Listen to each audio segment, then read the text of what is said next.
29? 29. Still here. Still here. I think we started most of the episode going, we're still doing this. Still doing it. Can't believe it. I'm not sure why it's a surprise every week. We're sitting down there. We're still talking. Oh, that's funny. We have a topic. We have a topic. It's a little bit morbid, but I feel I'm being called to address it. So the topic is death. Death. Even the word just kind of like, for the most part, in my old way of being, I think I would get shivers just thinking about, there's some sort of like unpleasantness, right? But so what I want to address is not necessarily the unpleasantness, but the actual truth behind it, maybe. Yeah.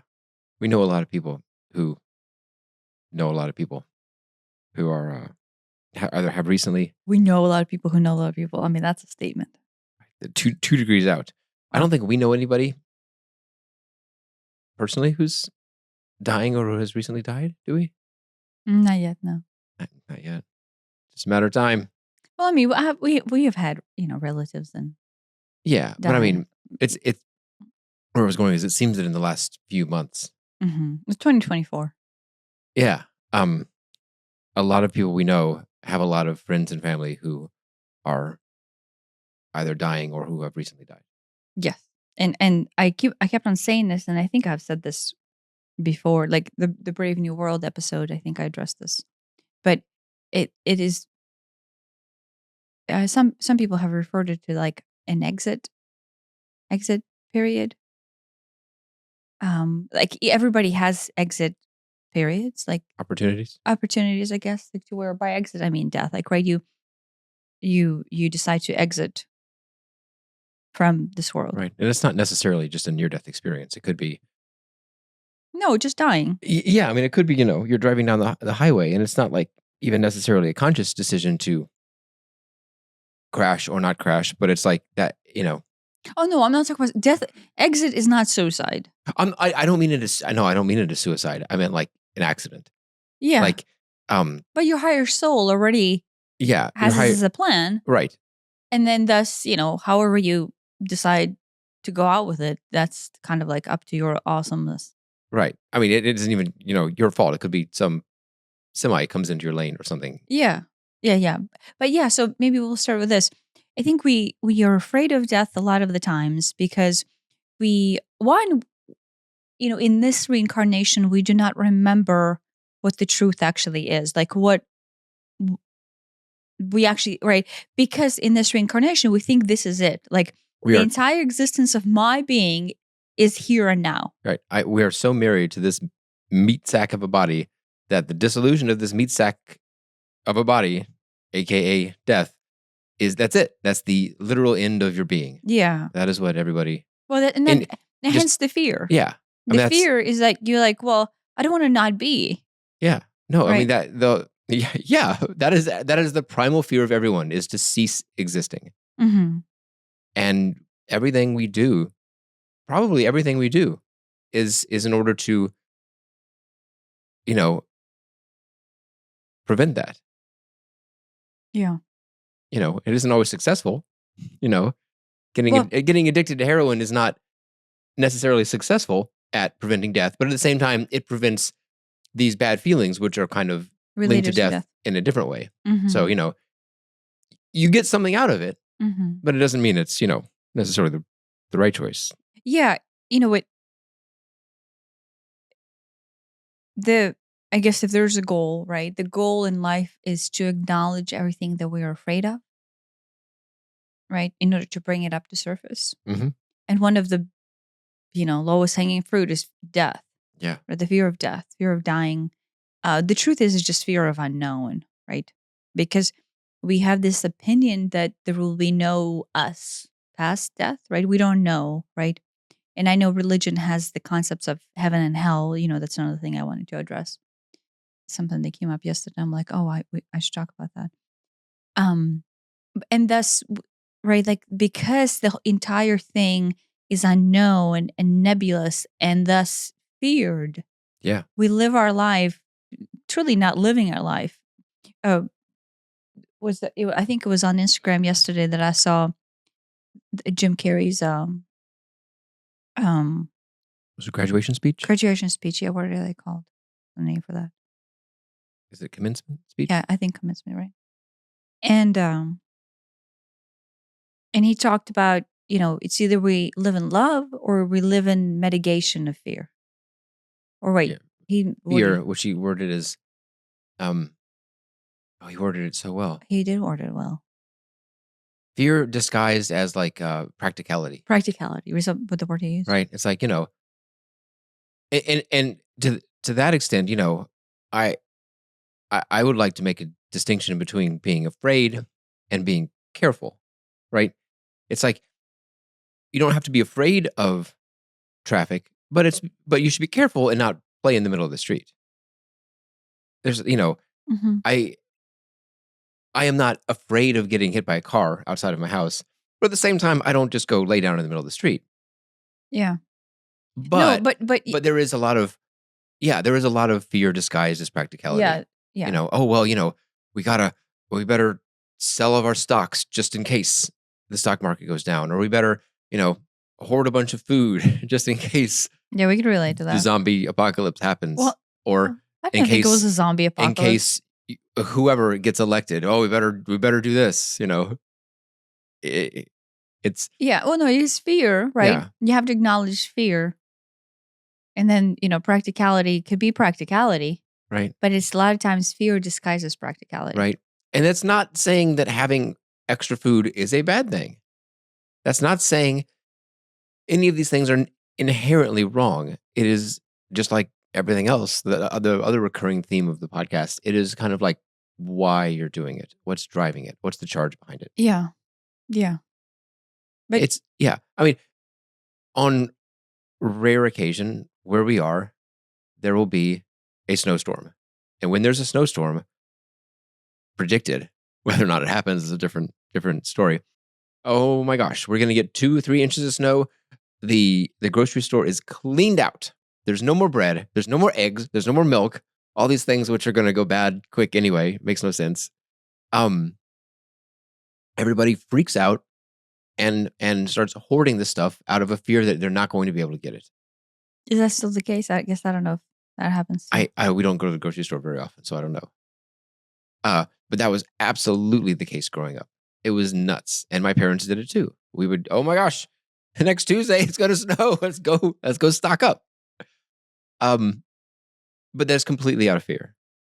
Yeah. A more practical approach is, have a couple weeks worth of non-perishable food at all times, and ideally rotate through it and eat it so it doesn't go to waste. And you're never. It's like being prepared. I mean, it is practical, but it can come from a different place. It doesn't have to be, oh my gosh, I'm scared. It's more like, well, I'm just inherently prepared, so I don't have to worry about it. Is that still fear? I don't know. It feels different, and I hope I'm not just deluding myself in that. There's the obvious fears of like, in my case, I can see like, oh yeah, I grew up without food, so like, there's this ingrained belief that sooner or later we will not have food for whatever reason. And then thus the hoarding, whenever we did our whole prepping thing, was just fear-based response. Which, yeah, I mean, I think it's easy to acknowledge that. That's what I'm trying to say. It is easy to acknowledge, oh, I'm afraid of the unknown because everybody else is doomsdaying into the future. And then that's my mitigation of it is, well, what is the first thing that comes to my mind based on my personal pain body of growing up without food? And that's food. Let's go buy food. Yeah. Right. But the real question is, now that we have a little stash of food, it's a pantry's. Well, I guess it's not as a mess as it used to be. It's is the fear just placated? Is it just like glossed over, or is there no more fear? Is it like what? I think our stash of food is very expired because we do not actually rotate through anything. Realistically speaking, our number 10 cans are not usable anymore. Oh my gosh, they're like 10 years old. Yes, they're literally 10 years old. Those 10 years ago that those number 10 cans, they are. I don't know, a gallon, maybe? Yeah. I mean, A realistically gallon speaking, right? of We diced haven't thrown them peaches? away, but it's because we haven't gotten to that point of a storage closet. Yeah. Number 10 can is a lot of diced peaches. That's a I was lot. gonna eat diced- Well, I I guess don't know. maybe diced peaches don't go bad. Maybe 10-year-old diced peaches are still I okay. don't know. I mean, next time we have a party, we should just open them up. I want to serve them as food No, poison to our friends. and see if they are if they're good, then we can eat them, and if they're not, then now we have a Why gallon's would you worth of open the volume. peaches for a party? That would be the worst. Anyone who's coming to a future party, don't eat the peaches. I don't know. I don't think I've ever had diced peaches at a party. I hope nobody who's listening to this podcast or comes over to our house will go, wait, what? That one time I ate peaches. We'll have to qualify all this stuff we bought last week. I'm sorry, this week. Yesterday, we bought it yesterday at the grocery store. It's completely fresh, other than the peaches. No, I think, I mean, I know we're off topic already, but no, I think I'm not afraid, I think what it comes down to is when we live in the finite comprehension of this being, then the fear of everything and anything that could jeopardize the well-being of this being, this body, right, is a potential threat. Yeah. Do you know what I mean? But it all narrows down to death, kind of, Right. indirectly, That's kind right? of the ultimate root of all these fears is to cease being. Yeah, cease being. And so that's what I wanted to address is the, we have heard, dozens, if not hundreds of NDE experiences just based from all the shows that we have watched and all the books, that we've read. And there's a lot of people who speak it, and there's just a lot of people who are coming in with the memory of everything right now. And they can just tell you straight out that there is no such thing as ceasing of being, right? The whole universe revolves around infinite existence, right? The only thing that changes is the form in which you are being. And thus, I say this not because I want to create this artificial story to mitigate the fear of death, right? There's a difference there. Like, you could still be afraid of death, but then try to make yourself feel better through logic by saying, oh, here's all the things that Tanya just said, and here's all the stories all the NDEs are saying. Therefore, that's, it is not right. Like, I will not die. I will still exist. And therefore, you kind of like put your blinders I onto don't the have to be fact. afraid of not being. Yeah. Right. I mean, there's Still fear having a fear of death, though. The process of death, and there's fear of death as in ceasing to be. Yeah. Yeah. Did you have a fear of process of death? Not really. I mean, there's, I guess, all kinds of unpleasant ways to die, I'm sure, but it's an experience. Everybody gets it once. I guess some people get it more than once, don't they? If they have the NDE. Yeah. Yeah. Yeah. Yeah, no, but yeah, so I want to say, do not look at this understanding that there's no such thing as ceasing. It's just moving on from this body into a different existence. And then, actually remembering your truth there, which is like interesting. Don't use that as an excuse of why you pretend like there's no longer fear, right? Acknowledge if there's a fear of death. I think it is important to still acknowledging and allow it to be there, and maybe understand why. Like, why is the fear of death there? Yeah. Why? No, for somebody who has a fear of death. Oh. In the conversation yesterday that I was having, what came up with, there might not be fear of death, but at the same time, one can be in no hurry to die. Yeah, I'm in no hurry to die. Yeah. I'm going to clarify that too. When I say this, right, a lot of people describe dying as taking off a really tight shoe. Like, that's a description that I heard a lot. Mm-hmm. And I would be able to relate to that somehow. I don't know how. I think what's happening with me is I'm starting to get like a wider breath of memory that comes back in right now. And so I'm remembering everything a little bit at a time. And so yeah, it's very obvious to me right now with not having an ND, but just remembering everything at this point that it is like taking off an old shoe. Like I've been experiencing the frequency of unencapsulated being. No, that's the word we heard a lot recently.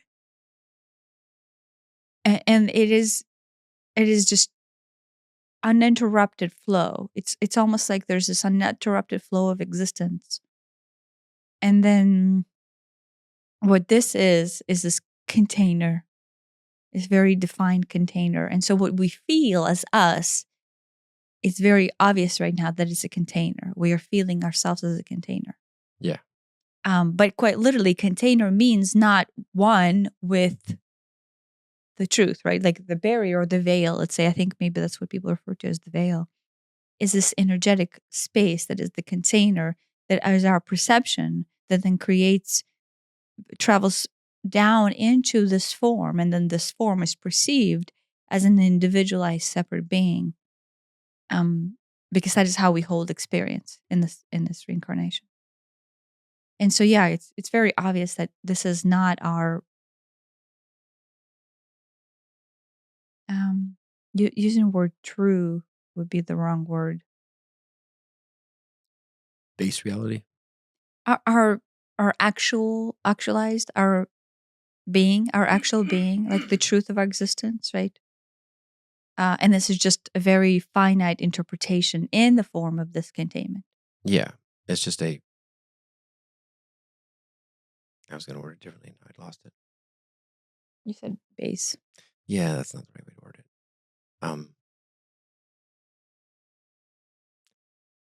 It's just a particular instance. Yeah. Of it. Yeah. And in my dream 2 nights ago, remember I said I had the experience of where I was a particle, and then I became so invested in myself as a particle, meaning like I felt that truth so much that it became very obvious that experience is a choice into identity. Identity is a choice into experience, right? Yeah. Yeah. You were saying that, like, basically every day you get to choose your identity and choose your experience. And really it's like every second. Yeah.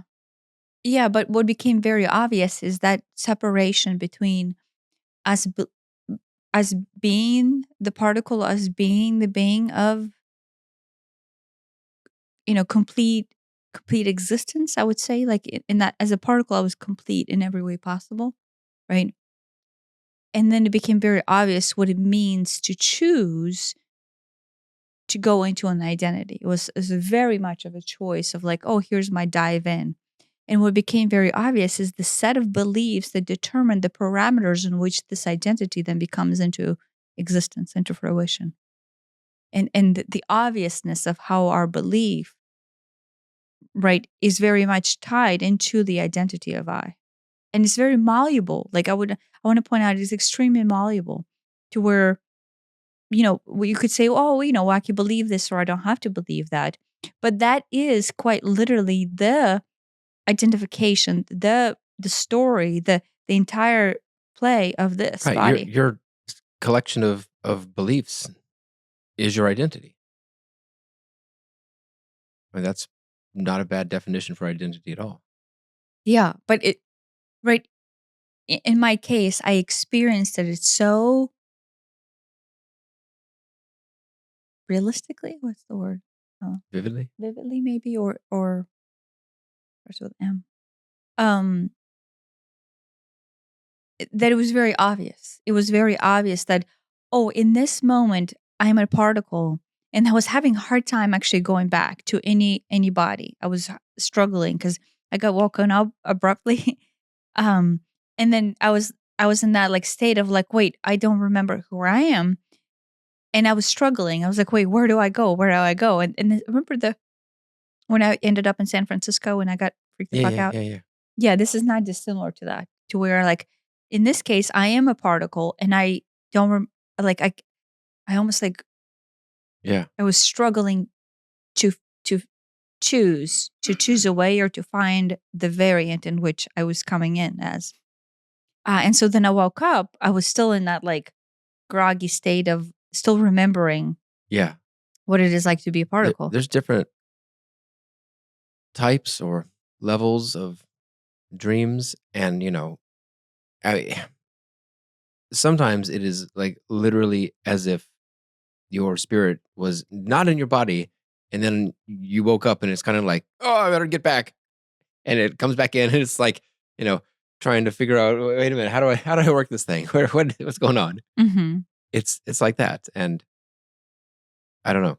I mean, sometimes I'll wake up from a dream and it'll be perfectly vivid dreams, but it'll be I can just wake up and go. And sometimes, I wake up and it's not has nothing to do with how tired you are. It has nothing to do with the vi- vividity, vividness of the dream. It's just sometimes you wake up and you're just like, I am not here yet, and you're acutely aware of how Mhm. weird it all is. Mhm. Yeah. Yeah, and in that case, it was very real, or maybe I was extremely aware that I am making a selection into this form, Mm, right? I was going into this form, and there was and what defined the form, what defined my form here is the identity of my beliefs, right? And then it became so obvious. I'm like, wow, I'm just it's like it's like a story. It's like a set s- s- circumstances, right? And I just kind of go, okay, I'm back into it, right? But it became very obvious that they're so malleable that that it it is our truth here, but it is not the truth. You know what I mean? yeah. It's the current instance. It's the truth of this current instance, but it's not complete. Yeah. Or it's It's just like, like a chosen truth. It's like a chosen subsets of truth. yeah. And it's not that they're wrong. No, it's just this They're interpretation. accurate, or at least they're useful, but they're not complete. Well, in this case, they are I my choice into interpretation of I my mean, form. yeah, I almost view it like Newton's equations for um the heavenly bodies and stuff. It's not that they're wrong per se. I mean, yes, they're wrong. They're not 100% accurate. And Einstein's new general relativity and special relativity and whatever, those really accurately predicted. But like for baseballs being thrown on Earth, when you factor out, oh, well, this is not really close to the speed of light at all, it basically turns into Newton stuff. So Newton's equations are useful for, you know, baseballs flying around and cars driving and airplanes flying and stuff, but they fall down, they fall apart at bigger speeds. Like, Newton stuff would not GPS wouldn't work with Newton's equations, and probably couldn't get to the moon with that. You need the more nuanced version of it. So Newton stuff is it's not that it's wrong, it's that it's incomplete, but it is very useful. It's still useful. It's a lot simpler. And that's almost how I look at it. It's not that this is wrong per se, it's incomplete. And we have this limited view of what we can see and what we can experience and what we can remember, which is the subset of the larger truth, which is more complete. We're just it's just veiled off to us. Yeah. Yeah. But but this reincarnation of our being into this body at some point decided that this is the set of truth that we're going to keep, right? That this will be the identity of us. Do you know what I mean? That was a decision. The choice was into this is the limited sense of truth, or this is the limited sense of understanding that I will keep as this knowledge, right? And you can look at it partially as the entire planet, the incarnation on this time and frame in this plane of existence as an earthling, I guess let's say as a human species into this thing, by default has these understandings like, oh, we feel separate from creation, right? We regardless of your religion or spiritual status, feel innately separate from creation, like from God, let's say. Yeah. Right. And those are just like Earth 101, like, oh, planet Earth, here's kind of the set of rules. Right. And so you come in with those because that's a baseline for planet Earth. But then on top of that, in your childhood years, you developed others. In fact, you just kind of adapt others people's ideas of Yeah. it. I think I talked about this before. There's a book called No Boundaries, and he goes through the different levels of the boundary between me and everything else that's not me. And it's like, most people end up somewhere around, oh, my mind is me or my body is me. This is me. This part of me is me, but this is not me. And then it's like, well, if you eat food, is that you?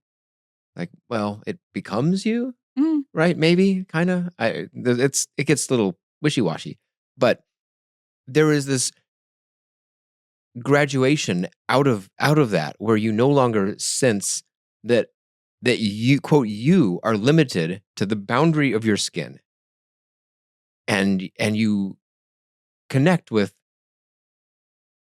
really the whole universe. I mean, it could start, inch by inch. It could be, I connect with this cup, I connect with this person, I connect with this cat, I connect with this book. When I was reading the book, I had this weird unity. I was reading it on a literal Kindle with the Kindle, and I'm like, we're the same. I am the Kindle and the Kindle is me. We are one. And it was just so weird and intense and true. And it's like, I know this intellectually, but that was one of the times where I really felt it. Mm-hmm.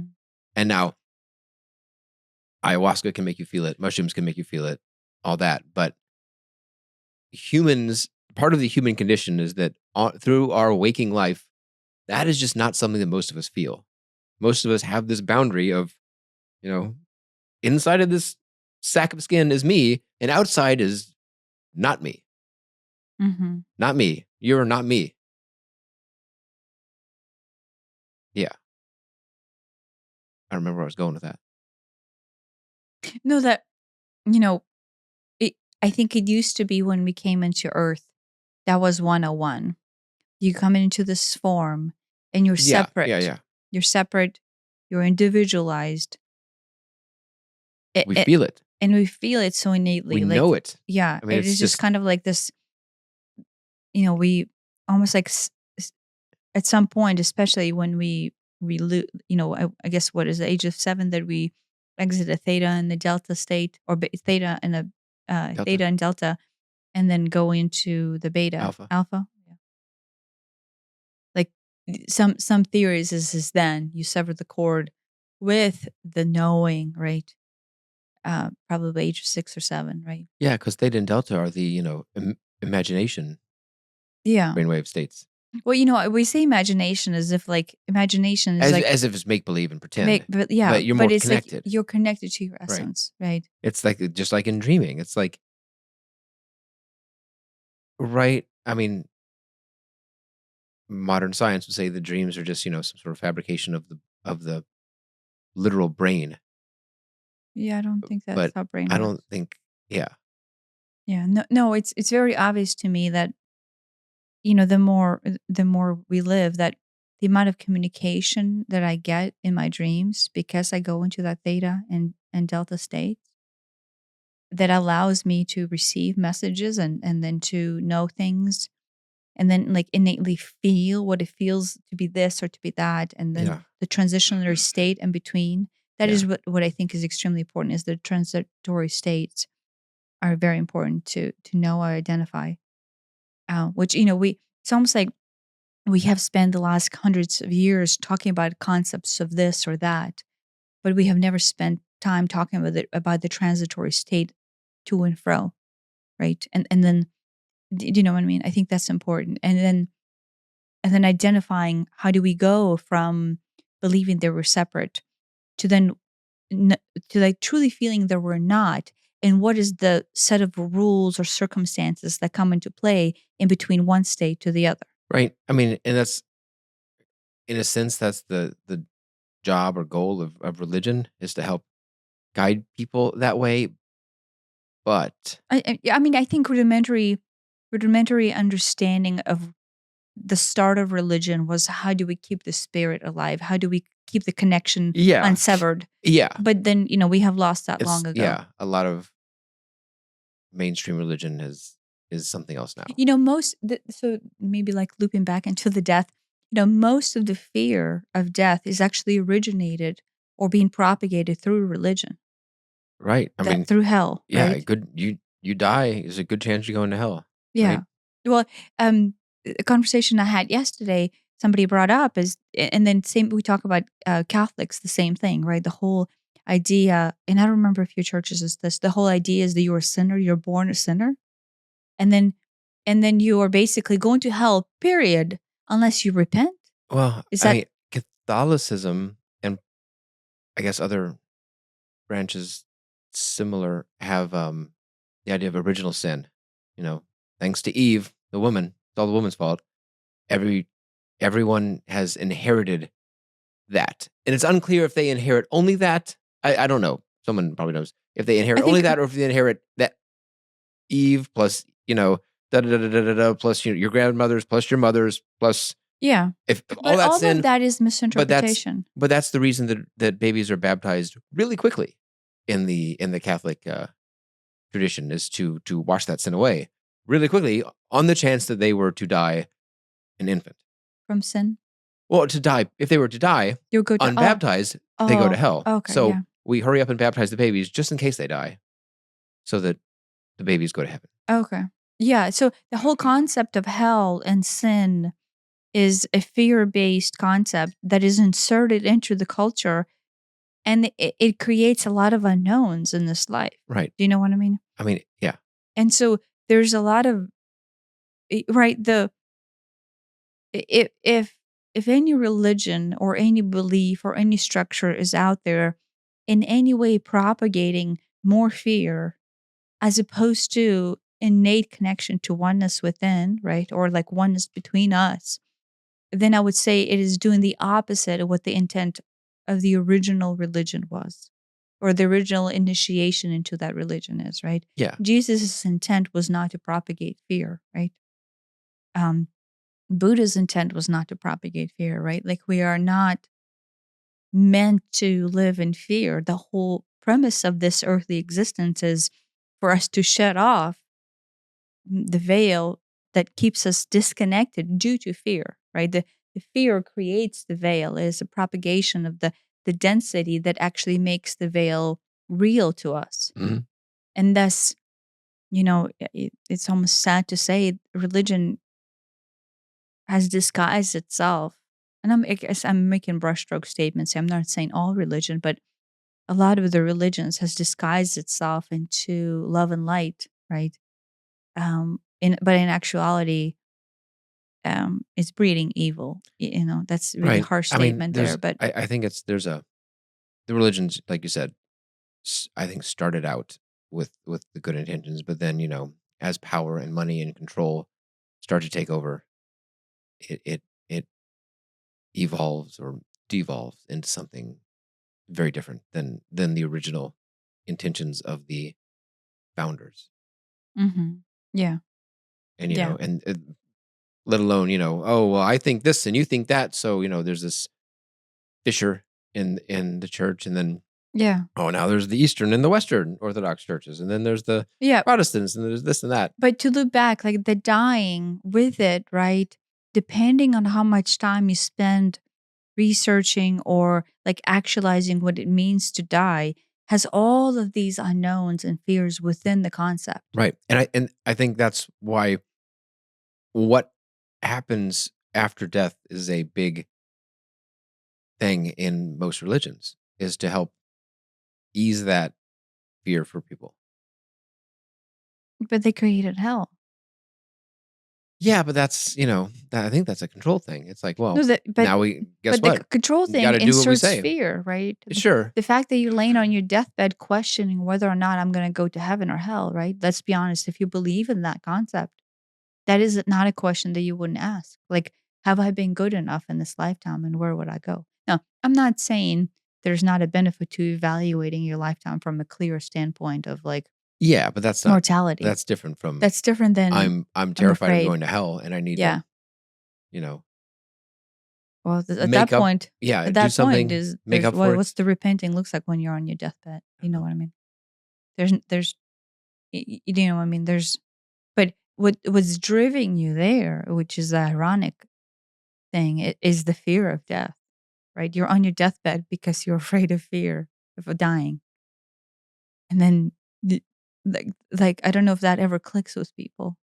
Like, why am I in this position and now? Now, I say that, from three-dimensional standpoint. I'm not saying the goal is to prolong life, and I'm not saying the goal is to live forever and not die.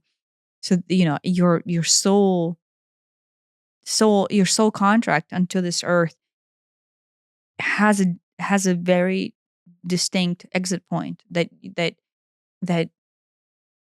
you have multiple exit points, I guess, but you have this, like, okay, you have accomplished this much. Do you want to continue for more? Do you accomplish this much? Do you continue for more, right? And so you can take your exit points, and then your death is actually lined up exactly with the death point is the lining up with your higher purpose, right? Um, but again, you and I talked about, we can always decide what that purpose is, right? We can always decide if we go back to that 4 stages of life. You know, do we end on the first stage, second stage, fourth, or third or fourth? And then what do we want this life to be? What do we want this reincarnation to be? And sometimes we get tired, right? Like we have all these amazing goals, but 40 years in, you're like, oh, it's been a lot, Yeah. right? And it's easy to see how each reiteration into the next phase of propagation requires more work. It requires more processing, requires more trauma release, right? And that's really hard to do. And some people are just not um meant to is not the right word. Um but did not come here to do that work, right? Hence, you know, the exit points, or everybody who is dying right now, are those people who did not come here to do that specific work, right? So I'll maybe clarify, if the energies of Earth right now are changing to where we cannot hold density of our fears and our pain and the lower propagated emotions, right? The emotions that hold a lot of density, we would we are being forced to release them, like more so than ever before. I mean, I think it's become very obvious, like that everybody's just on the edge, and Yeah. Yeah. I know I've been saying that this is coming, but and it's going to continue to amplify, right? But it's interesting to be kind of like in a know, and then be looking at the circumstances and go, wow, this is very interesting. Like, people truly believe that they are in this circumstance, and then this is any one circumstance is like The end of the world. the end of the world, right? The end of their world. Yeah, and Death. then, well, but it can be even something so simple and minute, but they're so in it, right? Because any circumstances right now is doing is digging in. It's almost like a drilling in into the depth of where that emotion is being trapped. And so basically, you are faced with a choice of, like, do you release it? Do you want to release this density? And it's very much of a personal choice. And then, a lot of people are, I don't know, are too afraid. Maybe that's another thing, is too afraid to choose to release everything that they have kept inside of them for so long. Yeah. I mean, they're so used to it. It's normal. It's their, It's their identity, yeah. right? Who am I if I'm not this hating human being that I have known for 30 years, right? What results in you releasing the densified matter of anger and fear and hatred and judgment is dissolvement of that identity, right? That the belief structure innately changes who you are. And then you by default become something else. Yeah. And that's scary for a lot of people, I think. I mean, that's I think very connected to manifestation in in not necessarily in the manifest up a Ferrari type of thing, but manifest up the conditions of your life. Like Yeah. if you identify as someone who's angry and, I get passed over for promotions at work and Back to have to work. I have to do I was thinking you keep on bringing up work so much. I such wonder if you have a lot of unprocessed trauma related to it. no, it's such an easy example. Yeah, but it's such a That earthly. I picked it because it's such a 3D. Yeah, but it's such a shallow. I know. Okay. It's that's why I'm using it as an example is because it's so on one hand it's the most important thing in the world, and on the other hand it's like this trivial thing that like Are you saying because employment holds a lot of unprocessed pain body in it because there's so many things you tie into the importance of being employed? yeah, Mhm. I think it's I mean I'm not using it out of a personal thing. I think it's just No, but you and a I can relate to that. That is no, I something that you can. and I can Yeah, no, I relate to. had because I mean I know I felt this way. It's this is so important and I can't lose my job and and where I was going somewhere with this. Um that The dissolvement of identity. It Yeah, causes you to yeah, dissolve yeah. identity. So you just believe that, and you've always believed that, and you never even you. It doesn't even cross your mind to question it. It doesn't even cross your mind that oh, this is a choice, and as a choice, this is I am basically causing these circumstances. Mhm. You can say I'm manifesting these circumstances, but because I believe that I don't have any money, I don't have any love, I have a bad job, I have a whatever, whatever, whatever. That is very closely related to why those are your circumstances in the first place, because you believe it, because you're living it. Mhm. But, to say I to say that, I do wanna say that is at some point, that was the point of our growth, right? Yeah, To no, bring yeah. up the pain I mean, body I that think that holds within it. And so this is the cyclical thing that remember we talked about. I don't remember on what podcast, like the pothole situation, the four it stages. was the last one or the one before. Yeah, I don't remember, but 26, 27, yeah, it 28. it goes back to that. It's like in order for you to you have to acknowledge that this truth has been your identity thus far, but it doesn't have to be your identity forward. But that is, a cyclical move forward, right? Like you Yeah, you leave the cycle and you choose to move on to a different cycle. right. And so the death right now is the representation of that, is those people who are going, wait, this is my identity. I don't know anything else.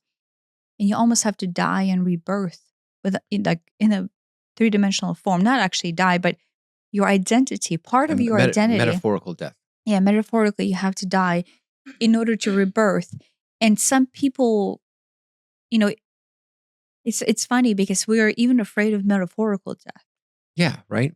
I mean that Hape was a metaphorical death. Yeah, It I have. it felt like a physical death at times, but it was I think I heard somebody say that we go through three deaths, but I think I'm more than I think you're three at past this three. point. Yeah, Yeah. you're more than three in. Yeah. So I would disagree with a statement of three. We go through however many we need. Yeah, I maybe. think. Maybe it's individualized, and maybe that person, when they said we go through three death, maybe that is like his path. Right. I mean, I think you know, how many you need depends on it's very individual. And every death, I think, lo- gives you an opportunity to kind of like level up. Yeah. And it's like, oh my gosh, look at all this crap that was Caring. so I cared about it so much. It was so important to me. It was so real. It was Mhm. just and then oh, that's just a bunch of crap that doesn't matter. Yeah. And people who have near death experiences, like real NDEs, people who are diagnosed with terminal diseases and you've got 6 months to live or whatever, they're like, that's a level up for them. They come back from that and they're like, oh, I don't really want to be CEO anymore. I've never really wanted to be CEO. I did it because I needed to impress, Coach Jones back in high school, who said I'd never amount to anything. And so I did it for all these terrible reasons. And yes, I'm, quote, successful. Yes, I've made a lot of money, but I hate it. Yeah. I want to paint. I've always wanted to paint. I'm going to paint. And it completely transforms our lives. Sometimes But it's a death. Yes, it is that death or imminent fear of death. But what's the difference? And that oftentimes, that alone is enough to even reverse a terminal diagnosis. Yeah. Which is mind-boggling to modern science. But I think it's becoming very obvious that we are faced with identity death. And we can either decide to die metaphorically or we can decide to die physically. And that choice is up to us. Like that's what it's coming down to, right? Yeah. Each one of my exit points can be, I'm dying metaphorically because I'm shedding this density that no longer serves me.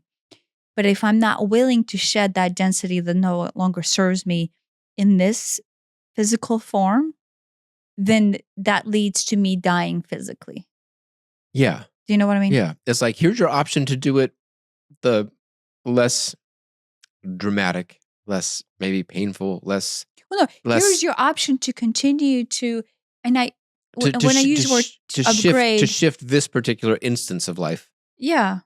Or to de-densify and continue to live something else. Yeah. Because then your next cyclical nature of self has different sets of lessons to teach you. It has different sets of circumstances that you can face. Or if you're not willing to go into that space because it requires letting go of this space, well, guess what? You die. It's either quite literally die, and then you go into, the between. The between. And then most likely the life that you will choose, your next reincarnation, will be the leftover point in which you decided not to move here in this form. Yeah. And you will start over, from birth. Yeah. It's having that same continuation of a lesson. It's either a metaphorical reincarnation or a literal reincarnation. Yeah. Like that Hape death was a metaphorical reincarnation. And it's like, oh, the Elliot after that is different in subtle but profound ways than the Elliot from before that. Yeah. Over the course of 12 hours. Which is really weird. And amazing. It's same thing with the ayahuasca. That was another metaphorical death. Both of those were indigestionally unpleasant. I would say whole body unpleasant on the Hape end. Yeah. No, but think about it. Death is unpleasant. But sure. Shedding of density is unpleasant. Your Egypt on the Nile thing looked really unpleasant. Yes. Yeah, I was like, death. Oh, there's not a hospital on this island. I'm starting to get a little bit worried. There might have been a hospital. It might have been over in the nice section. I have no, probably not. I guess it's a tiny little island. It may be like a doctor or something, but but it's Egyptian doctor. Let's be honest. Here I am judging, but I don't know. Chances of me surviving in the hospital in Egypt are slow to not. I might as well die. Here, drink this Nile water. Honestly, that probably would have been a better situation, is purifying myself in a Nile. I wonder if I jumped in the Nile, if that would have eased the death. We were just in it a couple days before. Yeah, but when I started dying, when I started de-densifying, I wonder if it would have helped. We'll have to do an episode on Egypt. Yeah, and I know we have to do an episode on Egypt. Maybe one of Peru too. I don't know. Yeah, I don't know. Yeah, so it's interesting, right? Like it almost feels extremely obvious now. It's either you choose to densify and die metaphorically in this space, and for those unwilling, will choose to die quite literally, I guess.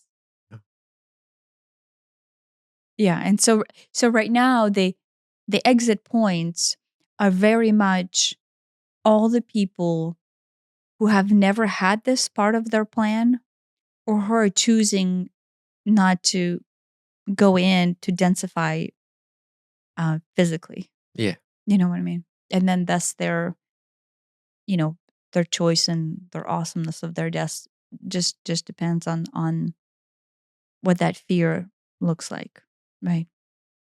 What that exit point looks like. You know, and a lot of it will be based on the trauma that you're holding.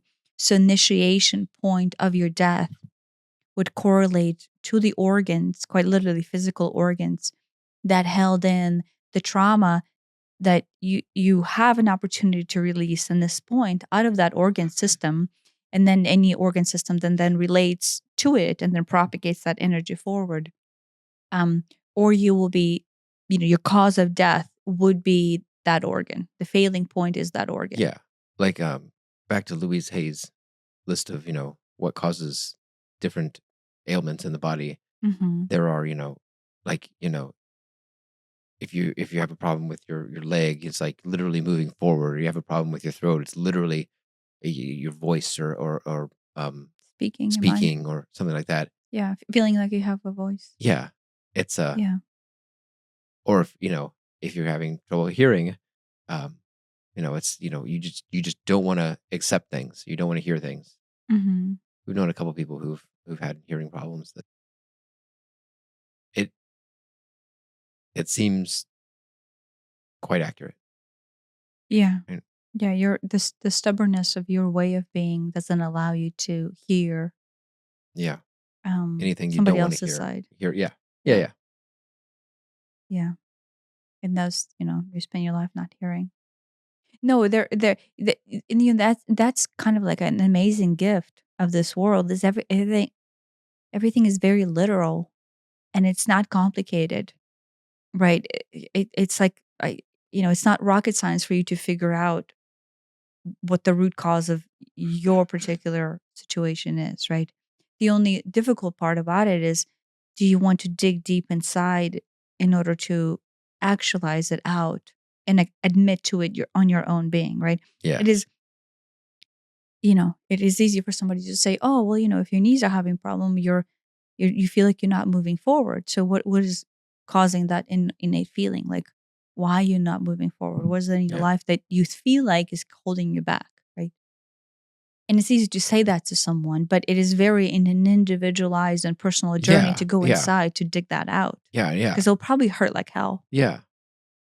you know? Yeah. Those things are deep and sneaky and Yeah.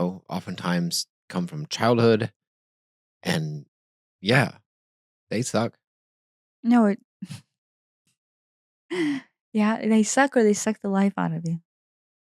Or both. Yeah. Yeah. Well, no, that's what it is. It's either you face the sucking or that sucks the life out of you. Yeah, that's it. Yeah. And so yeah, I will repeat this, but like I'm surprised how painful death is, metaphorical death. I am too. Um Physically and but emotionally. it's like now that I can connect it to like, oh, well, guess what? Other death is also painful too. So it's just the nature of releasing of that density that we have held on so strong inside of us. Like we have built that in, kind of like as a stone, right? Inside. It's difficult to accomplish because you have to have a visceral experience to just, you know, to take it out of you. You have to be willing to take it out of you. And if it's coming out of you, it hurts. Yeah. So I don't know if that time to wrap up or Yeah. Be a nice right about an hour. yeah. So I don't know what the conclusion is. I guess that you have a choice. Yeah. And then maybe recognize if people are exiting around you, maybe see this for what it is, Yeah. They're right? It's they're difficult to they're see leveling up just into a new opportunity. opportunity. Yeah. Based on the choice that they chose not to Yeah. have this as an I mean, it's opportunity. still, I understand the sadness around that, that they're not here with you in a, you know, body sense. I get that, but Mhm. I I don't know. I was really afraid of death for a long time, and then I'm trying to think what it was that really shifted it, other than just realizing that it's all continuous. Yeah. No, I can see how it would And suck ass not to have someone around you. yeah, I think is was that your fear based on that or not? um, I mean that's more of a fear of other people dying, Y right? Of being left and all my loved ones dying, but I didn't really have that. I mean that also sounds bad, but that wasn't it. It was more like it was more the sense of not existing. But that just doesn't resonate anymore as it's like, if I unplug a computer, does it that's not a great example. It's like, does it stop existing? Not really, because you plug it back in and then it comes back. That's a that's not a great metaphor, but it's, okay, now you're back. Yeah, but whenever you go into It that meditative state, you can feel the essence of Yes, you, yes. right? That's where you can actually, without any sort of substances, you can actually connect to it and you can feel that is the truth. And it's infinite. Yeah. There is something. I don't even want to say greater than you because it is you. It's just there's this connection and you're just a part of it. You're just it's all one. Which gosh, what has sounded like so much hippie mumbo jumbo to me a couple years ago. It's just so wow. 2015 Elliot's like, what is this guy smoking? And we're But not smoking and we're anything, not to smoking clarify. anything. That's the thing is, this is just personal experience of through just meditation get you there. Mhm. Well, yeah, if you stay in the meditative state, it connects you into your essence. Like, Yeah. my whole I think the whole point of our podcast and then everything that I do is just to allow people the opportunity to connect to their essence, not to sell them on a concept or talk about it. It's just if I can go inside and I can tell you how my essence feels like, and you can talk about your experience of the essence, then it gives you someone an anchor point into knowing where to go in order to find their own essence. And if they find different aspects of it, be able to understand it. Not that you have to understand it, but maybe to, I guess, like maybe to get reinforcement into strength to go on. Because not everything that you will see in that essence would be easy to identify and then Mhm. de-densify. Yeah. Yeah. That a wrap? Yeah. Thanks for listening. Thanks for listening.